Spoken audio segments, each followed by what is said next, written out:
Hello everyone. Today we're going to take a look at a couple of Black Series figures from the TV series The Mandalorian. And the figures that we have here are the Mandalorian, the main character, Din Djarin, and the child, aka Grogu.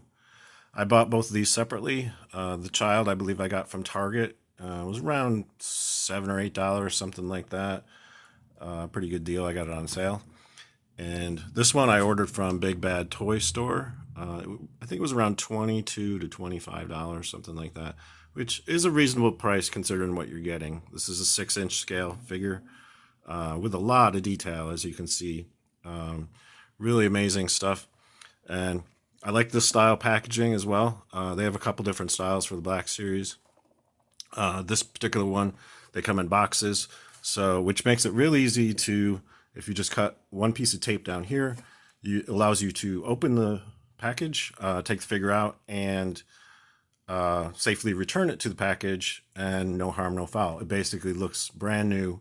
And I've had both of these out of the package already and returned them, and it looks like it never even happened. So that's a really cool feature. So what we're going to do is we're going to take these out because I want to show you some of the details, the articulation with these figures, and so we'll get them out of the package. Okay, now we have them out of the package, so we're going to take a look at Grogu first. There's not a lot of articulation with this guy. Everything seems to be on a ball joint. Head turns, moves a little bit. These things pop out real easily, though, so you got to be careful. Arms are on a ball joint, and as you can see, it basically comes right out if you're not careful. So, but they pop right back in. I believe the hands are on a ball joint as well, so you can see they move around a little bit. Not a lot of range of motion, but he does move, and hands move a little bit. So technically, you could have him raise his hand up and wield the force like that. So that's kind of cool. Feet are articulated a little bit. I believe they're on ball joint too, but they really don't move a lot, so it's kind of articulation that doesn't really matter too much. So, but yeah, so you can have him, holding his arm out using the force. So that's kind of cool. Okay, and then we'll take a look at Din Djarin. Getting this rifle into his hand is a real challenge. So you really have to smash it in there. And so that's a tough one.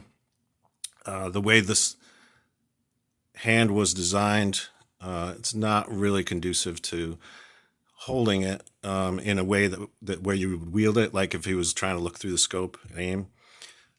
I don't know if it's possible to even get a pose with the articulation on this that would achieve that. But it does fit in his hands. Just he's going to have to shoot from the hip, I guess, with that weapon. But I really like this weapon. For those of you who aren't aware, this weapon, or one similar to it, was first featured in a cartoon, which debuted the first appearance of Boba Fett. These prongs on the end have an electrifying kind of thing.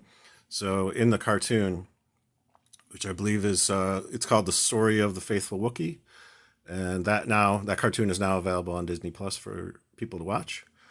So yeah, in the cartoon, Boba Fett electrifies a creature using this electrified prong thing, and you see Din Djarin do something very similar in the Mandalorian series.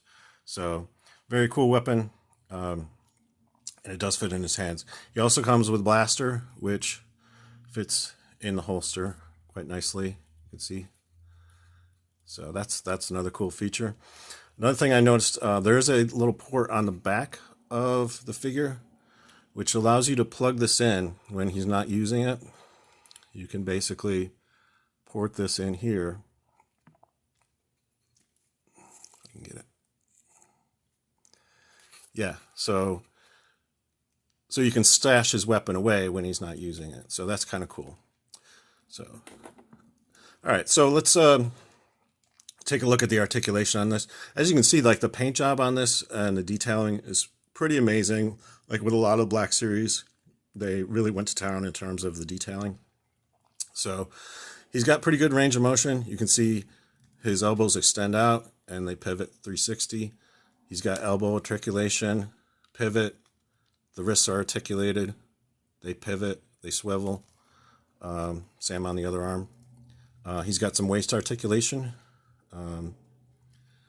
Head has a pretty good range of motion. Up and down, side to side, tilt, swivel. Here at on the legs, he can kick out. He's got a pivot here, double jointed knee, very nice, and ankle, back and forth and side to side. So yeah, pretty good range of motion on this. So you can get him in all kinds of different poses. Like a lot of the Black Series, they are very good on articulation, and love the detailing on the weapon too. Very cool. Nice paint work. So overall, I'm very happy with both these. I may pick up, they have a version of him in his later Beskar shiny armor as well. So I may pick that up at some point, but I really like this. The only disadvantage in this, I'm more of a 3 3/4 inch collector, mainly because this 6-inch scale is so large that it's not conducive to vehicles or anything like that. So you're pretty much dealing with just figures, maybe a few speeder bikes, maybe a small creature, something like that. But you're never going to get a spaceship that will hold this thing, because it would be the size of a whole room. So so I prefer the smaller 3 3/4 inch in terms of collecting. But I do have a few Black Series, and I'm going to go through as many of these as I can, review them for you, and we'll take a look at them. And so stay tuned. If you like this video, please click the like button down below. And if you want to see more videos like this, subscribe to the channel. Until next time, may the Force be with you.